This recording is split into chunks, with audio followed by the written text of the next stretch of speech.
Bumili ako ng tanglad, pinukpok-pukpok ko, tapos pinaikot-ikot ko, tapos hanggang sa maging ganyan. Meron din ako ditong chicken breast, hihiwa-hiwain ko lang yan hanggang sa maging ganyan. Meron din ako ditong papaya, babalatan ko lang yan hanggang sa matanggal na lahat yung balat. Tapos syempre, hihiwain ko lang din yan. Tapos tatanggalin ko lang yung buto-buto sa loob. Tapos syempre, hihiwain ko na rin ulit yan. Yes! Hihiwain ko lang yan ng ganyan. Yes! So, ayan. O.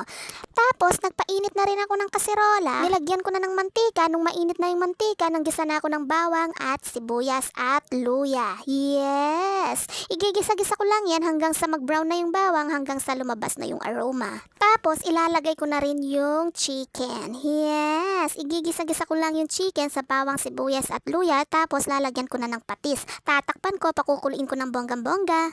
At nung kumulo na nga ng bonggang-bongga, nagiba na rin yung kulay ng chicken, lalagyan ko na ng tubig pang sabaw. Yes! Tapos, ilalagay ko na rin yung tanglad. Tatakpan ko, pakukuluin ko ng bonggang-bongga. At nung kumulo na nga ng bonggang-bongga, hinalo ko lang ng kaunti. Tapos, tatanggalin ko yung nagibabaw na bula at mantika. Yes! Tapos, nung natanggal ko na yung nagibabaw na mantika at bula, syempre, nilagyan ko na ng chicken cubes, asin, at ilalagay ko na rin yung papaya at siling haba.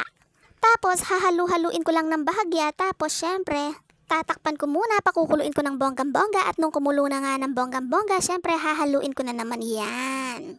At nahalo ko na nga mabuti, ilalagay ko na yung dahon ng sili. So, syempre, hahalu-haluin ko na naman ulit yan. Pakukuluin ko lang yan ng bonggang-bongga hanggang sa maluto na.